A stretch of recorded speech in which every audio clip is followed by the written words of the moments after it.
Oke, ini Pak Ari udah masuk. Oke. Oke, oke Pak. Hari ini kita akan ngobrolin topik yang rada spesifik ya Pak. Kalau nggak salah dulu sempat kita ngundang Pak Aryo juga. Kalau nggak salah kita ngobrol soal kisah-kisahnya Pak Aryo bangun batik Wistara seperti apa ya Pak. Kalau nggak salah ya, kapan hari ya. Buat Ya, teman-teman yang pengen tahu kisahnya Pak Aryo, teman-teman boleh cek di Instagramnya kami, di IGS TV, atau di YouTube ya. Kita sudah sempat wawancara dengan Pak Aryo di setahun lalu, dan beliau cerita banyak soal kisah hidup, kisah bisnisnya. Tapi hari ini kita mau membahas topik yang spesifik guys. Kita pengen belajar dari seorang Pak Aryo gimana sih gitu ya mindset dalam berbisnis sukses. Gitu Pak Aryo ya.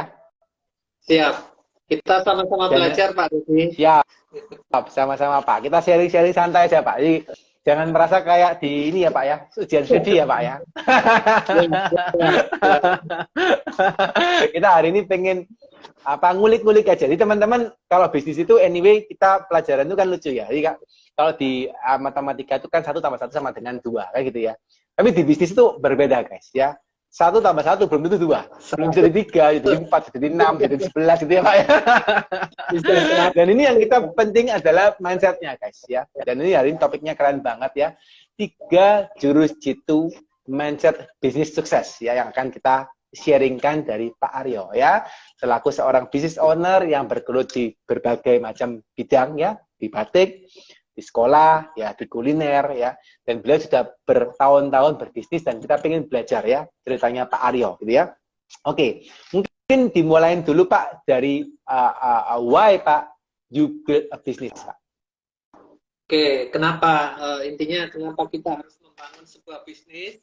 Jadi untuk rekan-rekan yang join, selamat bergabung. Intinya kita di sini sharing session. Jadi sharing pengalaman bagaimana apa sebuah bisnis yang kita bangun itu menjadi sesuatu hal yang menyenangkan. Jadi bukan sesuatu hal yang menjadi apa ya beban, tapi itu menjadi sebuah trigger kita untuk terus mengasah bagaimana kita bisa bisnis kita berkembang.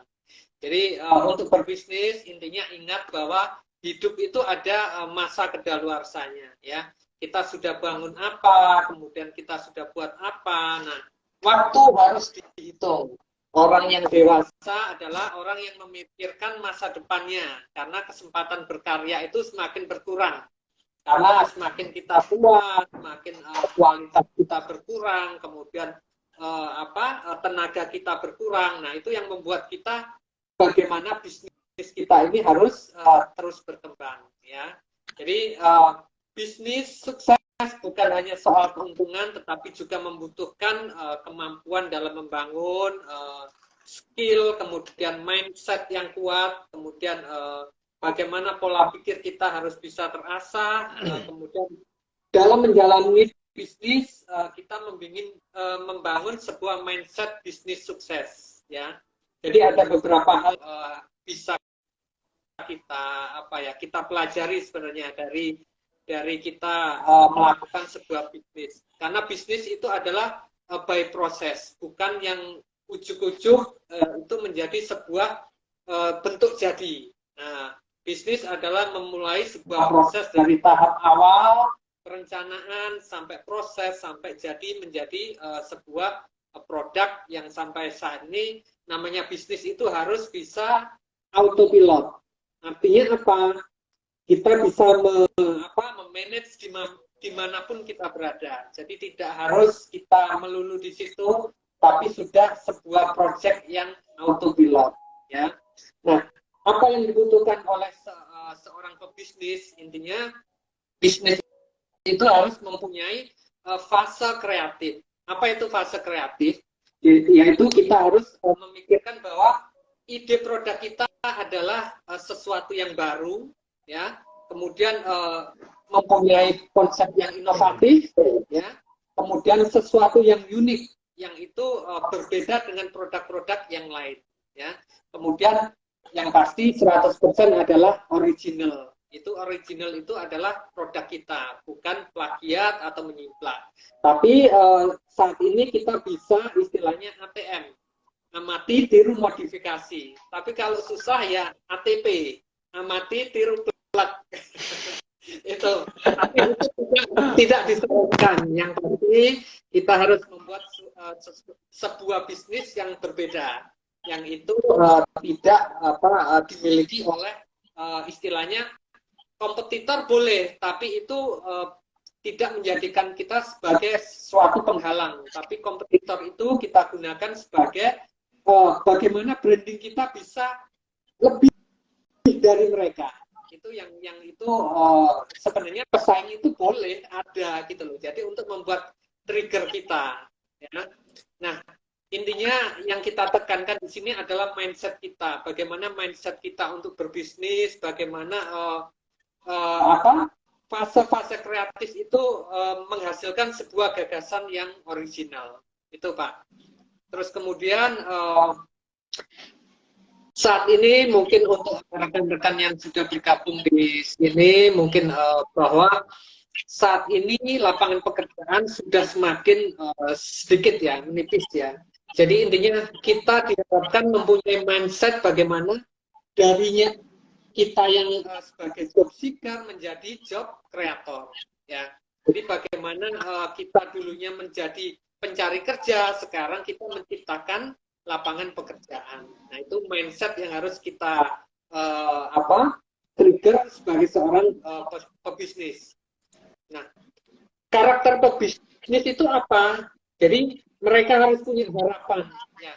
Harapan itu akan mengalahkan sebuah kekhawatiran. Intinya apa? Seorang pebisnis pasti ada masanya bahwa itu dia akan khawatir apapun, barangku nggak laku, atau pelangganku siapa ya, kompetitorku siapa ya. Intinya ini adalah menjadi sebuah tantangan tersendiri buat kita sebagai seorang pebisnis. Nah, itu yang menjadikan kita menjadi kuat, struggle, kemudian menjadi seorang yang tahan banting. Itu.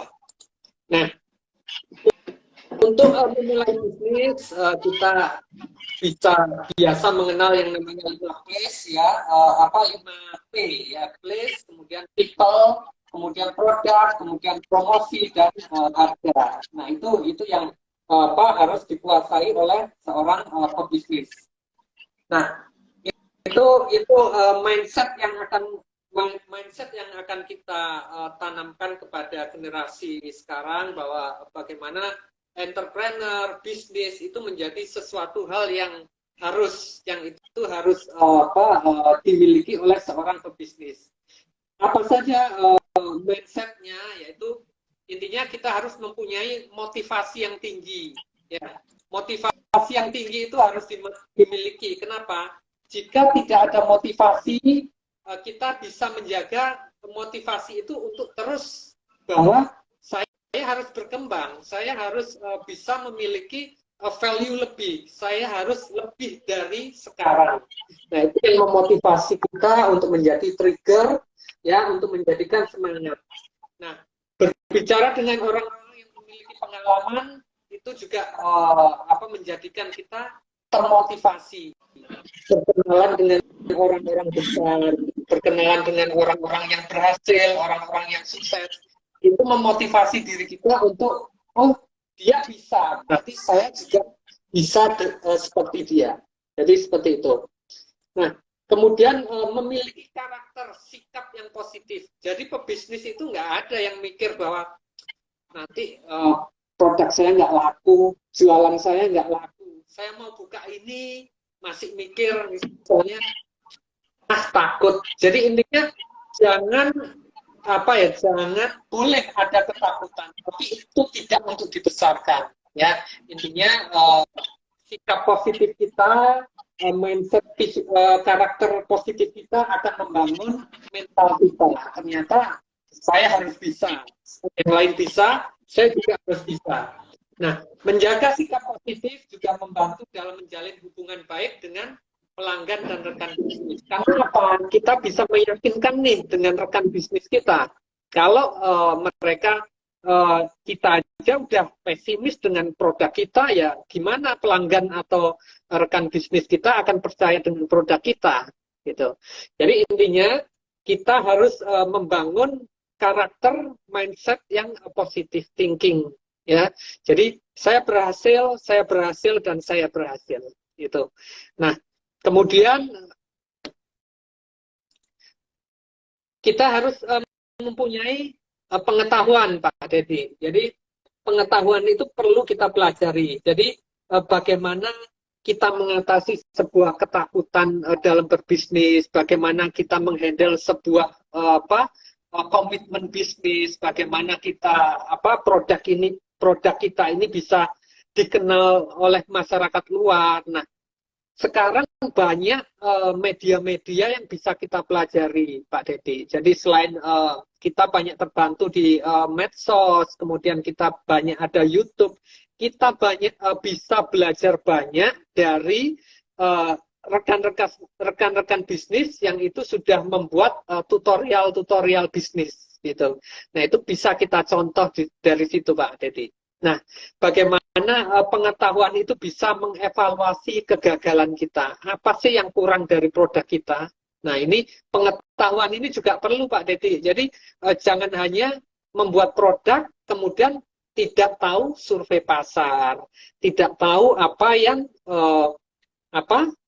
produk saya ini kenapa nggak laku. Nah, itu tidak dievaluasi gitu loh. Nah, intinya kita harus memiliki pengetahuan itu, Pak Dedi.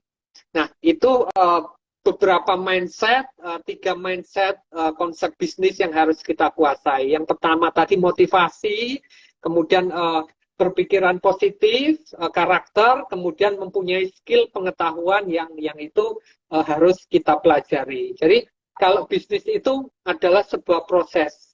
Jadi kalau tidak ada proses dalam berbisnis, misalnya anggap aja dia berhasil ya karena misalnya itu bisnisnya orang tua. Tapi lebih bangga kalau itu adalah bisnis kita. Jadi kita mulai dari titik nol sampai berhasil itu adalah melalui sebuah proses. Jadi 1 rupiah pun itu bermakna. Jadi kalau kita jualan, misalnya jualan, anggap aja jualan onde-onde. Nah, laku 1, 2 itu sudah menjadi kepuasan tersendiri. Nah, berikutnya, hari berikutnya bagaimana produk kita untuk biar lebih dari hari ini, Pak Dedi. Nah, itu yang harus kita cari dari banyak belajar. Itu, Pak Dedi. Nah, kemudian ada salah satu bentuk yang itu tidak bisa kita lupakan bahwa kita harus membangun bisnis istilahnya jaringan, ya, mengembangkan sebuah jaringan bisnis. Jadi mengembangkan relasi, banyak relasi. Bisnis tanpa relasi nonsense. Jadi tidak ada yang bisa mengenal produk kita tanpa adanya relasi. Kita dengan pelanggan ini adalah relasi, Pak Dedi. Jadi apapun yang kita berikan ke pelanggan itu akan memberikan feedback timbal balik ke kita bahwa misalnya dia akan mengatakan, oh produknya bagus, saya suka dengan produk Anda. Mungkin dari pelanggan pun kita bisa menggali nih, Pak Dedi, apa yang dibutuhkan oleh masyarakat, ya, konsumen. Jadi kita berusaha menampung semua aspirasi mereka. Komplain, kritik, itu harus kita terima. Nah, itu untuk membangun produk kita lebih bagus, Pak Dedi. Nah, itu kemudian bagaimana dari 3 mindset itu kita bisa menggali potensi diri kita.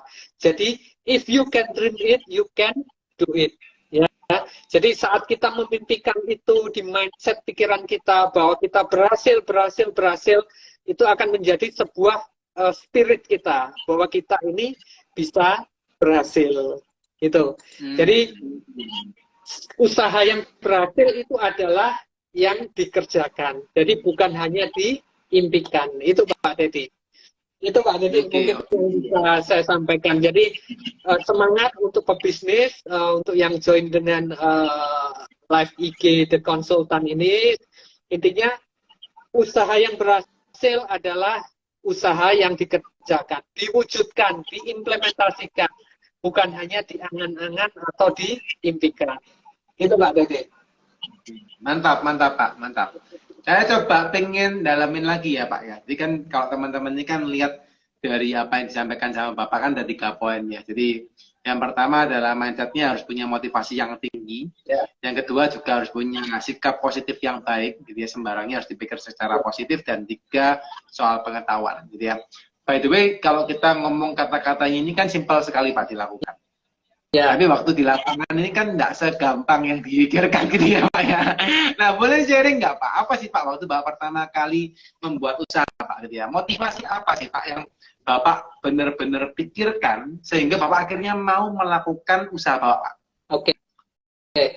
Jadi intinya saat kita mulai menyerah, kita harus berpikir bahwa kenapa kita memulai ini, ya. Terus tujuan apa kita memulai usaha ini? Kalau hanya ngikut-ngikut usaha follower, ngikuti teman yang lagi ngetren, yang ini. Nah, itu pasti tidak akan bertahan lama. Tapi kalau buat saya, karena konsep saya adalah social entrepreneur, intinya saya membuka usaha ini untuk orang-orang yang ada di belakang kita. Jadi ada banyak yang menggantungkan harapan, yang menggantungkan kehidupan. Nah, ini saya harus terus berjalan, gitu. Jadi saya harus mempertahankan bisnis ini sampai itu bisa memberikan kesejahteraan oleh banyak orang. Itu Pak Dedi. Oke, jadi awalnya Bapak motivasinya karena pengen bantuin orang ya Pak ya? Ya. Oke. Pertanyaan lagi Pak. Pernah nggak sih Pak dalam ini Pak kita coba sharing santai aja gitu ya supaya kita juga teman-teman bisa mendapatkan gambaran secara purely dari seorang leader, seorang pembisnis gitu ya, seorang Pak Arya. Apa sih Pak maksud gini? Bapak waktu menjalankan kan pertama pasti punya motivasi. Ya oke, motivasinya adalah pengen berdampak, pengen membantu lebih banyak orang. Tapi di dalam perjalanan pernah nggak Pak mengalami ada saatnya motivasinya itu jatuh Pak? Ada Pak, ada. Jadi kalau boleh tahu dalam fase apa Pak? Kalau boleh tahu Pak? Jadi gini Pak Dedi. Jadi setiap pebisnis itu tidak lepas dari masa jatuh bangun. Dan itu adalah sesuatu hal yang harus kita nikmati. Jadi kalau tidak kita kuat di dalam kejatuhan itu pasti akan down, Pak. Jadi tidak akan terus. Tapi di satu sisi ada banyak yang itu memberikan penguatan. Intinya apa? Itu tadi kenapa kita akan memulai kenapa kita memulai bisnis ini gitu. Jadi kalau bisnis ini tidak ada apa-apanya atau sia-sia ya, kenapa kita teruskan? Tapi karena ini saya ingin membuat semua orang sejahtera, pengen memberikan kehidupan yang baik, intinya meningkatkan taraf kehidupan orang-orang yang ada di belakang usaha saya. Nah itu yang menjadikan kita kuat, Pak. Jadi ternyata kalau saya nyerah, terus siapa lagi yang intinya memperjuangkan mereka. Jadi seperti itu, Pak. Jadi. Oke. Ini karena memang masalah semua orang ya, Pak ya. Karena kalau kita lihat dari survei di lapangan itu kan dalam 20 tahun berbisnis itu yang tinggal bertahan kan tinggal 1% ya, Pak ya. Ya. Jadi kalau 10 tahun itu tinggal 4%, yang 20 tahun tinggal 1%. Jadi teman-teman perlu lihat ya. Ini penting banget karena gini guys. Dari survei yang ada, kalau teman-teman lihat dari 100 orang pengusaha baru, ya kalau teman-teman lihat nih, kamu sama teman-temanmu 100 orang nih buka usaha baru, ya, yang akan bertahan di tahun ke-10 itu cuma tinggal 4 orang. Ya, ini survei, ya itu real survei, ya. Dan yang tinggal di tahun ke-20 adalah 1 orang. Ya, jadi ini penting, ya. Kenapa? Jadi, nah, silakan Pak. Sama-sama pebisnis nih, karena saya kan bergerak di bidang batik. Nah ini sama-sama nih usahanya batik. Tapi makanya itu, kalau kita punya keunikan tersendiri, terus kita passionnya di situ, kita mencintai dengan usaha kita. Nah itu yang menjadikan produk kita bertahan, Pak. Gitu. Tapi beda dengan kalau sama-sama pembatik, terus dia hanya mengikuti tren, oh batiknya sana laku ya, saya tak jualan batik. Nah itu di tahun ke-1, kedua oke, tapi di tahun ketiga mereka sudah hilang satu-satu, ini namanya ini Pak Dede. Oke. Gitu. Berarti kuncinya di passion ya Pak ya berarti ya? Ya, intinya cintai apa yang kita lakukan itu cintai. Jadi Oke. apapun yang saya lakukan, misalnya karena saya batik, saya selalu memakai batik kemanapun saya pergi. Dan itu saya tidak sungkan, tidak segan untuk menawarkan. Saya punya produk batik loh, intinya seperti itu Pak. Oke. Ini sama-sama saya Pak ya. Berarti kalau live saya juga pakai baju The Consulting nih Pak. Kalau jalan-jalan juga pakai baju The Consulting ya. Gitu ya Pak, itu harus gitu ya berarti Pak Arya ya. Ya. Oke. Jadi passion salah satunya yang membuat kita juga bisa akhirnya termotivasi ya Pak ya. Ya. Oke Pak, pertanyaan Pak. Kalau nih Pak, ini kan sebagian pengusaha gitu ya, kan ada juga tipikal pengusaha yang memang dia kreator gitu ya, dia membuatin bisnis baru. Tapi ada yang memang tipikal pengusaha karena dia ATP Pak. Amati tiru plak gitu ya. Dia ngeliatin, oh lagi ada usaha kuliner nih rame, udah dia buka. Oh ada usaha batik nih rame, dia buka gitu. Dan dia nggak cinta sama usahanya.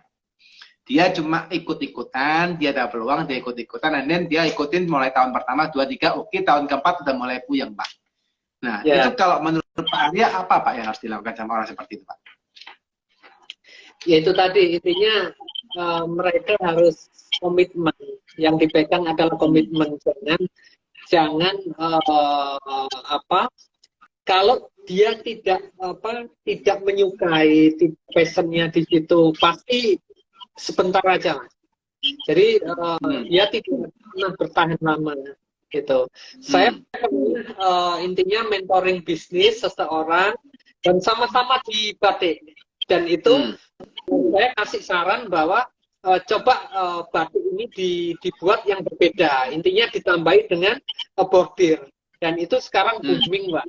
Termasuk saya membranding produk mereka gitu, produk beliau gitu. Nah jadi intinya milikilah walaupun itu ATP ya, amati tiru plak, tapi buat ATM, amati tiru modifikasi. Ya, kalau tidak bisa modifikasi ya plak, tapi diubah lah, jangan benar-benar sama gitu. Oke. Jadi mau nggak mau tetap harus gimana caranya mencintai ya Pak ya untuk bisnis yang digelutin ya, karena itu memang kuncinya kalau mau sukses mau nggak mau harus seperti itu ya Pak Arya ya.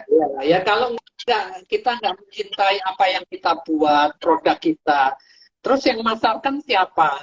Nah intinya cintai dulu, baru kita bisa menawarkan ke orang lain. Misalnya kita jualan kue ini kita jual, kita taruh aja tanpa kita iming-imingi iklan, atau kita tidak membuat sebuah statement yang baik tentang produk kita, ya nggak laku.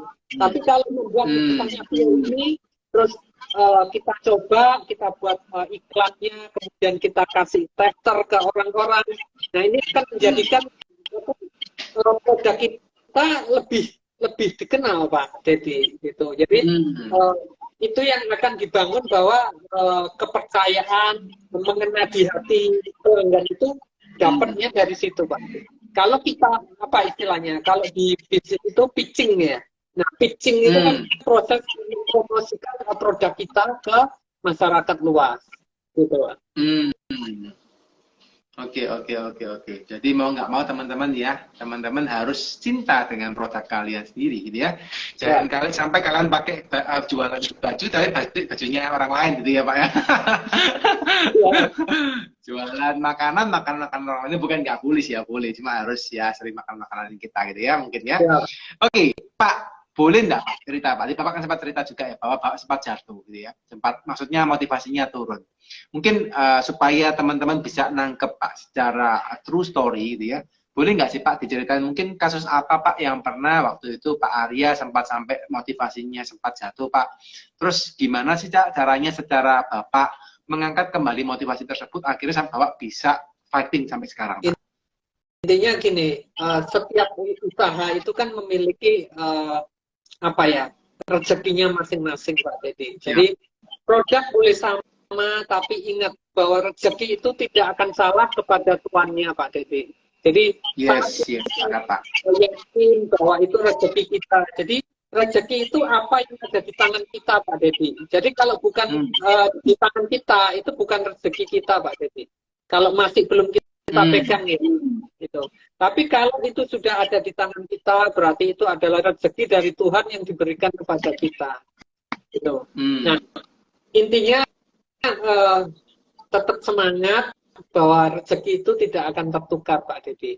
Nah, pernah saya alami bahwa ya sama-sama pemain badai, intinya ada banyak itu melemahkan mental kita. Kadang dibilang produkmu ini batik, produkmu ini cuma gitu-gitu aja. Saya yakin dari sebuah proses itu ternyata yang lebih kuat adalah kita. Gitu. Karena apa?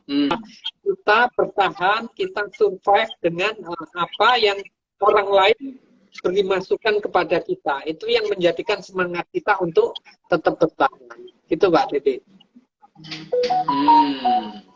Oke.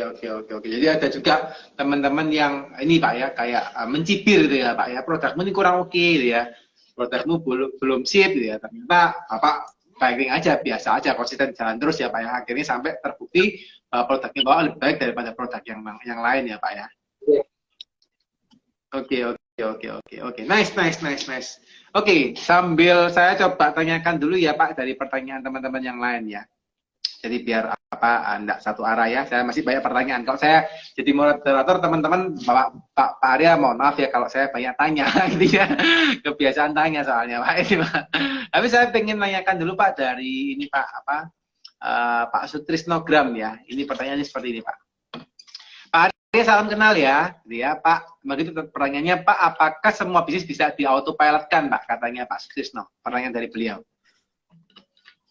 Intinya gini Pak, kalau di tempat kita untuk autopilot bahwa kita memberikan kepercayaan kepada seseorang, tapi kalau orang itu belum bisa dipercaya, ya otomatis kita yang harus turun sendiri Pak. Jadi tidak ada usaha yang itu tanpa campur tangan kita. Tetap harus ada kita kasih kepercayaan kepada seseorang yang itu bisa melanjutkan visi dan misi kita, dan itu harus jalan. Kalau tidak sejalan ya, saya sudah pernah mencoba bisnis peternakan Pak.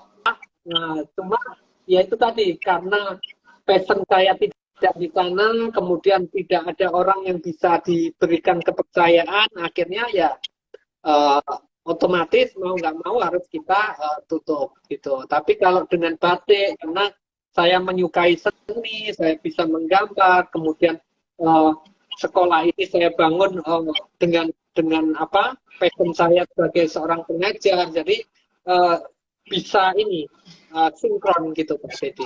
Itu Pak Sutris. Oke. Jadi belum tentu bisa langsung autopilot ya Pak, harus ketemu dengan orang yang tepat ya. Ada prosesnya Pak Dedi. Jadi kita harus menemukan orang yang tepat. Sama dengan misalnya Pak Dedi mau usaha apa, kan nggak bisa setiap hari kita harus ada di situ kan. Kita pengen ekspansi bisnis yang lain. Nah, itu dibutuhkan orang yang ada di situ Pak Dedi. Yes. Sepakat Pak. Kebetulan di tempat kami juga ada satu modul ya, kalau teman-teman sempat liatin di modulnya kami, itu namanya BSM ya. Business System Mentoring. Jadi itu salah satu cara kami untuk membuat teman-teman UMKM bisa men-autopilotkan usahanya dengan cara kita buatin mentoring secara online. Dan itu kita sudah buatin platform ya. Tapi framework yang kita pakai 3 hal ya. Jadi seperti yang Pak Arya sampaikan, ada 3 hal frameworknya. Yang pertama adalah P. P itu adalah people, ya, orang. yang kedua itu adalah S, sistem. Jadi sistemnya harus dibangun, dan F-nya, ketiga adalah F, finansial. Jadi yang nomor satu adalah orang, seperti Pak Arya sampaikan ya Pak ya, bahwa mau autopilot ya mau nggak mau tetap harus ada orang yang ditunjuk ya Pak ya. Nggak bisa autopilot tanpa orang dipercaya. Jadi penting untuk memiliki kemampuan untuk building people ya Pak di perusahaan Bapak ya Pak ya. Iya, benar Pak. Oke. Nah, Pak, nyambung tadi yang terkait dengan mindset yang kedua, Pak. Jadi yang mindset yang pertama harus punya motivasi yang tinggi, supaya kalau down harus bisa bangkit lagi kan gitu, Pak ya. Karena kan ketika kita berbisnis, biasanya penjatuh yang utama atau penghambat yang utama adalah orang terdekat gitu ya Pak ya. Mau bisnis malah diejek-ejekin sama orang terdekat, akhirnya down nggak jadi bisnis. Nah, kalau udah punya bisnisnya motivasinya bagus, sembarang ejekan atau sembarang cibiran tidak diperdulikan, terjalan ya. Akhirnya bisnisnya bisa jalan dengan baik. Dan yang kedua Pak Arya kan sampaikan bahwa harus punya mindset yang positif, gitu ya. Nah, apa sih Pak real case yang pernah Pak alamin gitu ya dalam menerapkan sikap positif di dalam apa yang Bapak kerjakan, Pak? Intinya sikap positif ya, kita percaya bahwa produk kita ini bagus. Gitu, nggak ada produk kita yang jelek. Jadi istilahnya kita nomor satu Pak. Gitu. Kalau kita jual, nah, kalau kita jual sales kan memperkenalkan produk orang. Nah, yang dijual langsung dia bilang bagus. Gitu. Intinya saya juga posisikan sama bahwa apa yang kita jual ini produk kita ini bagus. Gitu. Itu Pak Dedi. Oke, Pak, tapi apa dengan cara itu nanti nggak malah membuat kita malah over promise atau over PD, Pak, terkait dengan itu intinya kembali ke kita, Pak. Intinya kita nggak over PD ya, tapi intinya kita harus tahu diri bahwa ada beberapa orang yang itu bisa kita prospek, atau beberapa orang yang itu akan malah menjatuhkan kita atau apa. Nah itu kita harus, istilahnya itu tadi, kita harus bisa mindset kita punya pengetahuan di situ. Bagaimana kita menghandle apa ya istilahnya sifat-sifat yang demotivasi seperti itu. Gitu. Jadi jangan sampai itu bisa memasuki kita. Tapi kalau itu menjadi sesuatu yang positif, itu baru kita sampaikan, gitu Pak. Gitu. Karena kan produk kan ini ada marketnya Pak. Jadi kita mau prospek ke siapa ini kan nggak bisa diantem kromo kalau orang Jawa gitu. Oke. Jadi tetap harus ini ya Pak ya, memilah gitu Pak ya, memilih dan memilah gitu ya. Nah bisa semuanya kita anggap pokoknya baik, tapi kita nggak lihat kanan kiri gitu ya. Terus Pak, kalau misalnya berkaca dalam dunia usaha gitu ya Pak ya, menurut Bapak Pak, apa sih Pak di dalam usaha Bapak gitu ya, apa istilahnya gini, kegiatan apa sih Pak di dalam usaha Bapak atau dalam bisnis Bapak yang membuat Bapak itu paling kepikiran Pak? Paling kepikiran itu produk kita nggak laku Pak, itu intinya yang utama Pak. Kok bisa sampai punya pikiran seperti itu, kenapa Pak? Ya intinya banyak kompetitor, banyak pesaing gitu. Terus banyak ya itu tadi banyak kompetitor yang membuat produk sejenis gitu. Oh oke. Jadi memang karena industri batik ini kan cukup beragam ya Pak ya. Banyak yang pemainnya juga, dan masuk ke entry point-nya cukup sulit gampang gitu Pak ya, gampang sulit gitu Pak, masuk ke entry batiknya gitu ya. Terus dalam perjalanan gitu apa Pak yang membuat Bapak kepikiran itu, akibatnya apa Pak kondisinya Pak? Akibatnya yaitu tadi, kadang kita demotivasi, kemudian membuat diri kita tidak nyaman Pak Dede. Tapi di satu sisi yaitu tadi kita kembali lagi bahwa kita ini punya produk yang unik yang tidak dimiliki oleh orang lain gitu. Jadi itu yang membuat kita motivasi, kenapa kita lakukan membuka usaha ini, kenapa kita memproduksi batik seperti ini, kenapa kita membuat desain motif seperti ini. Nah, itu yang menjadikan kita bangkit lagi, Pak. Jadi nggak sampai jatuh gitu, Pak. Oke. Pak, tadi Bapak sampaikan bahwa Bapak memiliki produk yang unik dibandingkan batik yang lain. Boleh nggak pasti diceritakan Pak, batik Wistara ya Pak ya? Batik Wistara ini kira-kira Bapak punya apa sih Pak uniknya dibandingkan batik-batik yang lain? Jadi kalau batik kita ini motifnya abstrak, Pak. Jadi terus kemudian warnanya itu lebih cerah-cerah, Pak. Gitu. Jadi kita bisa membuat desain batik, kemudian dari produk kita yang beli batik di kita adalah sudah konsep gratis jahit, Pak. Jadi semua penjahitnya, semua pengrajinnya adalah dari adik-adik disabilitas. Oh, oke. Itu apakah dari awal sudah seperti itu, Pak? Atau dalam perjalanan baru menemukan?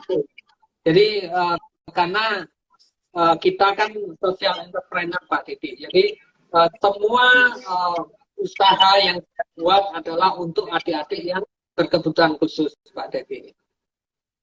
Oh, oke. Jadi pertama kali Bapak buka Batik Wistara memang sudah dasarnya asalnya itu dari rancangan dari teman-teman adik-adik yang berkebutuhan khusus tadi, Pak ya. Dan itu akhirnya membuat batik Bapak unik karena nggak akan ada yang ngembarin ya Pak ya. Siap. Oh, oke. Jadi bukan dalam perjalanan Pak, malah dari awal seperti itu ya Pak. Dari awal Pak. Jadi Oke. Sekarang saya ingin tahu Pak, apa Pak alasannya Bapak kok bisa berpikiran bahwa, mohon maaf nih Pak ya, teman-teman disabilitas bisa membuat batik dan akhirnya bisa dijual. Apa Pak latar belakangnya? Mereka punya kesempatan yang sama, Pak. Jadi mereka memiliki motivasi, memiliki semangat. Jadi ya kalau saya lihat mereka punya potensi. Mereka adalah mempunyai talenta yang tidak dimiliki oleh orang-orang normal seperti kita, Pak Dedi. Jadi intinya kalau buat saya, kalau bukan kita yang peduli kepada mereka, siapa lagi, Pak Dedi? Oke, berarti Bapak tidak ada keyakinan bahwa bisnis itu akan gagal ya Pak ya? Berarti ya udah coba aja gitu ya Pak ya? Itu tadi, karakter kita harus mempunyai pikiran yang positif, Pak Dedi. Jadi saya tidak takut akan merugi atau apapun itu, saya buang jauh-jauh, Pak Dedi. Nah itu kunci utama bahwa keberhasilan adalah pikiran kita adalah positif, berhasil, dan berhasil. Oke, nice. Ini teman-teman, ini penting ya teman-teman ya. Penting banget nih cerita sharing dari Pak Arya nih. Pak, ini saya mau dalamin lagi Pak. Saya penasaran banget nih Pak. Teman-teman juga pasti penasaran juga nih. Pak, perjalanan Batik Wistara sampai hari ini sudah berapa tahun Pak? Kalau boleh tahu. Dari 2010 Pak Dedi, berarti ini 13 tahun ya? 13 tahun ya Pak. Wow, ini sudah lewat fase yang pertama ya Pak ya. Sudah masuk 4% ya Pak ya. Luar biasa nih. Ini sudah menuju yang 1% ya Pak ya. Oke Pak. Pak pengen tanya Pak. Dalam 13 tahun gimana Pak growing-nya Pak? Growing-nya makin meningkat Pak Dedi. Ya, meningkat Pak. Tahun kedua, ketiga itu gimana kalau boleh diceritakan? Kan ini keyakinan Bapak ya, soalnya tahun pertama itu kan yang pasti kita cari masa, kita cari pelanggan itu yang susah Pak. Jadi, nah bagaimana kita door to door, kemudian mengenalkan produk kita. Tapi setelah itu tahun kedua, ketiga itu udah running well Pak. Jadi, jadi tahun pertama itu yang berat banget ya Pak ya? Tahun pertama ya. Berat banget. Terus itu tahun kedua sudah mulai running well. Semua yang dialami oleh pengusaha itu pebisnis itu adalah di tahun pertama gitu. Karena ya itu tadi ada kekhawatiran yang tadi seperti itu. Kemudian mengenalkan produk, bagaimana membranding produk kita. Nah itu yang berat gitu. Tapi kalau sudah jalan running ya ini lancar Pak. Jadi Oke. Nice, nice, nice, nice, nice. Jadi tahun pertama berat-beratnya Pak ya, tahun kedua, tahun ketiga sudah mulai running well. Terus pertanyaan saya Pak, bisa di autopilot kan itu mulai tahun keberapa Pak? Autopilot itu di tahun ketiga, jadi itu tahun ketiga. Oke. Tahun satu, kedua itu memang kita harus turun tangan langsung, Pak. Tahun ketiga sudah mulai bisa di autopilot kan ya Pak ya? Oke, oke. Apa waktu itu Bapak autopilot kan tuh pakai tenaga Bapak atau pikiran Bapak atau Bapak pakai jasa orang lain Pak untuk membantu? Untuk saat ini kita menggunakan orang kita, Pak Dedi. Jadi orang yang saya percaya, kemudian untuk saya trigger di situ untuk menghandle di situ, Pak Dedi. Oke, oke, oke, oke. Pak, penasaran lagi Pak. Ini sorry ya Pak, tanya-tanyanya banyak nih. Tadi Bapak kan cerita gitu ya, autopilot butuh orang, ya, orang yang bisa dipercaya gitu ya, orang yang capable. Ketika Bapak tadi kan sempat tahun ketiga Pak ngomong bahwa Bapak mulai mengautopilotkan, dan Bapak pasti kasih delegasi kepercayaan kepada orang tersebut. Kalau boleh tahu Pak, ini juga biar buat pembelajaran teman-teman gitu Pak. Apa sih Pak kriteria orang atau kriteria tim yang Bapak merasa cocok atau pantas diberikan kepercayaan untuk membantu Bapak pendelegasian tugas? Intinya sama-sama satu visi, sama-sama memiliki usaha kita. Jadi apapun yang saya lakukan, mereka orang ini harus bisa sevisi, sepemikiran. Tapi kalau sudah tidak sepemikiran, apa yang saya saya sampaikan tidak terimplementasi dengan baik, nah itu menjadi sesuatu hal yang menjadi gap Pak. Itu. Tapi kalau itu menjadikan misalnya saya perintahkan ini nanti ada ini. Nah, ternyata dari perintah saya yang sederhana itu ternyata sudah bisa diakomodir dan sudah diimplementasikan demikian baik gitu loh. Ternyata malah berpikirnya lebih dari saya gitu. Nah itu yang menjadi kriteria bahwa seorang yang kita percaya itu ya bagus gitu Pak Dedi. Terus yang pasti harus jujur Pak Dedi gitu. Oke, itu pasti ya Pak, kalau jujur tuh wajib hukumnya Pak ya. Kalau nggak jujur nggak bisa itu pasti. Oke, Pak izin bertanya lagi ya Pak, ini ada tiga pertanyaan dari teman-teman yang lain Pak. Sebentar kok tiga ya, munculnya kok cuma satu ini Pak ya. Saya bukain, ini Pak dari Kak Aisyah ya. Mohon izin Pak Arya, kakak saya baru buka usaha kuliner belum ada 3 bulan, ya. Dan ternyata konsumennya tidak seramai ekspektasi, sehingga punya rencana untuk pindah lokasi. Standarnya berapa lama kita bisa mendapatkan masa ya Pak, sehingga tidak terburu-buru untuk pindah lokasi? Terima kasih. Nah, boleh Pak dibantu jawab Pak Arya kira-kira. Nah, intinya kalau kita kita cari masa, kalau itu sudah dirasa cukup. Nah, itu bisa kita ekspansi. Tapi kalau yang saya lakukan ini tidak pindah tempat sejak 2013 Pak Dedi. Tadi kalau batik itu dulu kan saya usahanya di daerah Sidoarjo ya. Nah, kemudian saya pindah ke Surabaya. Sampai sekarang saya usahanya adalah di home industry. Jadi tetap di lokasi itu. Jadi saya buat sebagai one stop shopping. Nah, kalau produk kita sudah dikenal, orang akan datang ke tempat kita. Nah, itu bagaimana cara kita, pengetahuan kita berperan di sana.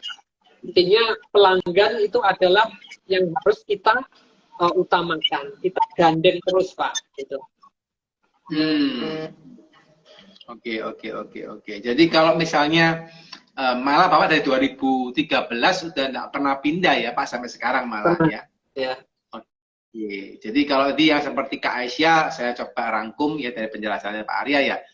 Memang butuh waktu gitu ya untuk konsumennya belum ada. Memang kalau kuliner mungkin bisa jadi tempat kalau memang belum pas, ada baiknya di review ulang, gitu ya. Tapi kalau udah tempatnya pas, konsumennya belum datang, ya memang butuh waktu aja. Ya. Gitu ya, sampai dicoba di medsos atau apa dilakukan, Gojek ya, Grab dilakuin gitu ya, Shopee. Kalau memang masih belum rame ya coba dipikirin strategi lain ya. Di review pelan-pelan gitu Pak Arya, maksudnya Pak Arya ya. Ya. Oke. Gitu ya Kak Icia ya. Semoga menjawab ya jawabannya dari Pak Arya ya. Oke, lanjut ya Pak Arya ya. Ini pengen dalamin lagi nih. Ini supaya teman-teman, ini sorry teman-teman saya banyak tanya ya, supaya teman-teman bisa capture ya. Karena paling penting bisnis itu bukan hanya knowledge-nya, tapi mindset-nya. Kenapa topik hari ini bagus banget ya? Karena di bisnis itu bukan 1 tambah 1 sama dengan 2 guys. Tapi 1 sama 1 bisa 0 juga gitu ya. Bisa 11, bisa 15, bisa 3 dan macam-macam. Nah ini yang perlu teman-teman pahamin ya. Dan yang terakhir tadi Pak Arya sempat sampaikan 3 hal ya mindsetnya ya. Jadi yang pertama adalah terkait dengan motivasi, ini penting ya. Yang kedua adalah sikap positif. Ya, ini paling penting juga ya. Motivasi pertama, sikap positif nomor 2. Dan yang terakhir terkait dengan pengetahuan ya. Nah, kita coba tanya Pak Arya ya. Dari Pak Arya sendiri Pak, kira-kira pengetahuan apa sih Pak yang harus dimiliki oleh setiap pembisnis Pak? Pengetahuan yaitu tadi intinya yang kita pelajari adalah karakteristik dari pelanggan kita itu. Jadi kalau kita tidak mengenal karakteristik pelanggan kita, ya pelanggan akan lari gitu. Tapi kalau kita sudah bisa mengambil hati pelanggan kita, mereka mau nggak mau akan apa istilahnya ketular. Oh itu loh bajunya bagus. Oh itu loh ini apa jahitannya bagus. Nah mereka akan repeat ke tempat kita. Itu Pak. Jadi itu kalau yang saya ini yang harus dimiliki oleh seorang pebisnis adalah bahwa mengenal karakter dari konsumen kita. Oke. Berarti kalau misalnya tiba-tiba ada konsumen yang ngasih bintangnya 1 itu harus gimana Pak ya kira-kira Pak ya? Ya harus kita terima. Intinya apa yang kurang, kemudian kita review, kemudian atau misalnya kalau ada kontaknya bisa kita tanya langsung, Ibu, Bapak, intinya apa yang kurang gitu. Nah, kalau berkenan boleh kita ganti dengan yang baru. Nah seperti itu Pak. Jadi ada trik-trik untuk membuat pelanggan itu, karena pelanggan itu adalah raja. Nah mau nggak mau harus kita layani dengan baik. Gitu. Oke, jadi kalau kita tiba-tiba dapat bintang 1 sama customer nggak boleh marah ya Pak ya? Nggak boleh. Saya pernah pengalaman Pak waktu itu di ya toko online anyway gitu ya. Saya waktu itu sempat istri saya beli something dan memang barangnya jelek gitu ya. Terus ya memang istri saya ini kan tipikalnya kalau review ya sesuai dengan apa yang dia lihat. Kebetulan dia kasih bintang waktu itu kasih bintang kalau nggak salah bintang 3 atau bintang 4. Jadi bukan bintang 5 gitu anyway gitu ya. Terus dimarahin Pak sama penjualnya gitu ya. Kita nggak kasih bintang 1 anyway, kita kasih bintang 3 atau bintang 4 karena memang barangnya kurang baik. Terus waktu di komen nggak terlalu yang gimana sekali bintang 3 atau bintang 4 terus marah-marah. Kamu kok ngasih saya bintang berapa itu ya, bintang 3 atau bintang 4? Kok marah? Kok kamu ngasih saya ini rating saya turun nih gara-gara kamu ya, kita dimarahin. Wah, ini gimana ini dikasihin bintangnya juga bukan bintang 1 ya malah dimarahin. Nah, ini teman-teman juga belajar. Iya, malah kita akhirnya kita nggak tanggepin Pak, kita udah nggak mungkin beli lagi sama tempatnya dia kan gitu Pak. Tapi kan anyway teman-teman juga belajar ya bahwa nggak bisa semua customer itu ngasih kita bintang baik, gitu ya. Kalau memang baik ya baik, tapi kalau nggak baik ya kita harus terima. Seperti Pak Arya sampaikan ya, dan kita harus coba perbaikin apa yang kira-kira bisa kita improve, gitu, ya. Oke, jadi mengenal karakter customer ini yang pertama ya Pak ya. Terus apa lagi Pak ada kira-kira yang perlu dimiliki oleh seorang pengusaha Pak pengetahuannya? Pengetahuan bagaimana tadi membuat, kalau pebisnis itu kan bagaimana membuat 1 itu bisa menjadi 10. Oke. Oh iya, apa ini Pak? Ini ilmu apa nih? 1 di 10 sulap ting gitu ya. Kalau orang kan 1 tambah 1 2, tapi kalau kita 1 tambah 1 harus jadi 10. Gitu ya Pak ya. Ini boleh nggak Pak diceritain tipsnya Pak supaya dari 10 ini gimana Pak? Ya intinya kalau mau misalnya kalau di batik ya kita harus bermain di bahan bakunya seperti apa, kemudian kita tidak banyak uang yang itu kalau bisa kita pakai apa istilahnya bersama ya kita pakai kembali gitu. Tapi kalau itu misalnya pengen yang sempurna ya itu ya produknya sih nggak jarang bisa apa laku gitu. Tapi kalau di batik ini kita kan bisa sistemnya sharing bersama gitu. Jadi misalnya ini satu lembar, oh ternyata satu lembar ini bisa dijadikan 2 kemeja. Nah itu bisa kita inikan. Gitu. Tapi kalau misalnya makanya kalau batik itu kan kalau yang standar itu kan mesti ketemu ini apa pattern ya. Nah, ini apa istilahnya? Pakemnya atau patternnya ketemu. Jadi gambarnya ini istilahnya gatuk, Pak. Tapi kalau di Wistara ini enggak, Pak. Jadi mau batik jonjeng, motifnya enggak simetris pun bagus buat kita gitu. Nah, itu yang menjadikan produk kita unik. Kemudian yaitu tadi satu bisa jadi 3 gitu. Oke. Jadi harus kreatif ya Pak ya, kreatif gitu ya. Oke. Apalagi di Bapak kan soalnya batik ya. Kreativitas ini kan nomor 1 ya Pak ya. Oke. Nah, Menarik. Pun misalnya kita sudah membuat kemeja, ternyata masih ada kain percanya. Oh ini bisa dijual lagi. Jadi apa? Jadi sandal, slipper, kemudian jadi tas. Itu jadi satu produk bisa beberapa turunan produknya itu Pak. Jadi waste-nya nggak banyak ya Pak ya. Barang sisanya nggak banyak ya, malah bisa digunakan untuk yang lain malah. Bisa digunakan untuk yang lain. Jadi yaitu tadi diversifikasi produk dari satu jenis produk yang ada. Oke. Menarik. Jadi jangan sampai kita punya barang malah waste-nya banyak, malah dipikirin, diputar lagi gitu ya. Sebenarnya waste itu kan bisa kita reduce kembali. Ya. Benar sih. Bisa dipakai ulang, terutama kalau terkait dengan kain-kain ya. Bisa dipakai ulang lagi. Oke, menarik. Pak Arya izin tanya Pak, ini ada beberapa pertanyaan lagi dari teman-teman Pak di kolom question ya. Jadi ini topiknya menarik banget sehingga teman-teman ini penasaran Pak untuk bertanya ini ya. Ini ada pertanyaan dari Pak Sutrisno Pak. Ini beliau bertanya adalah Pak Arya, jika sistem harga toko masih negosiasi, bagaimana SPG bisa autopilot tanpa owner? Ini kasusnya dia di toko mebel Pak, kasusnya. Nah, kalau masih ditawar berarti intinya harga yang ditawarkan kan mungkin lebih tinggi, atau kalau dibuat autopilot berarti itu kan harus ada price list yang itu bisa jadi pegangan oleh SPG gitu. Tapi kalau itu tidak ada, yang pasti mereka akan tawar-menawar gitu Pak. Oke, jadi harus punya price list ya Pak Arya, maksudnya Pak Arya ya. Harganya berapa? Nah itu yang sudah disepakati oleh kita sebagai pemilik.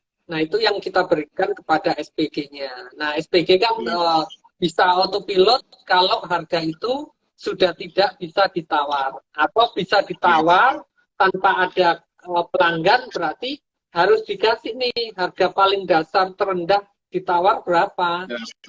Benar. Dan nanti waktu jualnya pun harus pakai nota, pakai program ya Pak ya, nggak dimainkan gitu ya. Jadi jangan sampai ada fraud di sana, gitu ya. Oke, semoga menjawab ya Pak Sutrisno ya. Jawabannya harusnya cukup jelas dari Pak Arya ya. Oke, ada lagi pertanyaan dari Kak Linda ini ya. Ini pertanyaannya agak keputus nih kelihatannya. Coba ya Pak ya. Selamat malam Pak, mau tanya, terkadang motivasi tidak kuat untuk membangun bisnis, namun modal, rasanya ini Pak, mungkin ya, ini saya apa sambungin ya Pak, namun modal finansialnya, gitu ya, finansialnya yang kurang ya. Itu kira-kira apa sarannya Pak kira-kira? Intinya itu tadi. Kak Linda boleh ulang ya, Kak Linda ya.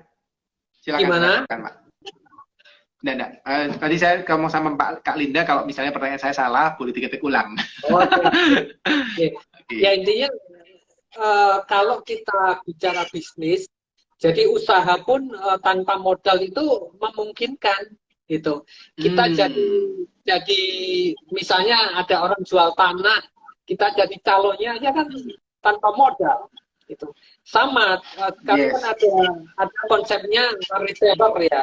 Nah, reseller itu kita bisa menjualkan produk orang tanpa harus mengeluarkan modal. Malah kita dikasih support dari berapa persen keuntungan kita menjualkan produk mereka. Itu bisa kita lakukan. Itu memang harus kembali ke kita bahwa harus telaten, harus punya apa ya semangat untuk bisa ya saya harus bisa menjual produk mereka gitu tanpa harus mengeluarkan modal dari kita gitu. Itu Mbak Linda ya. Oke.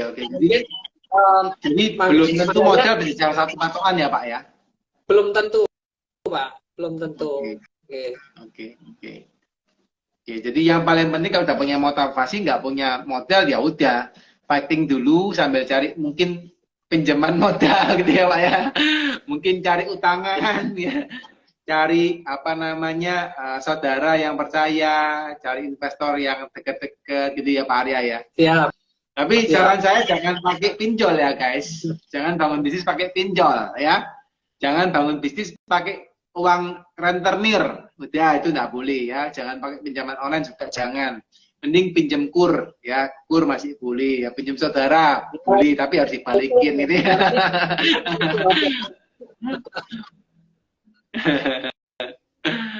Oke.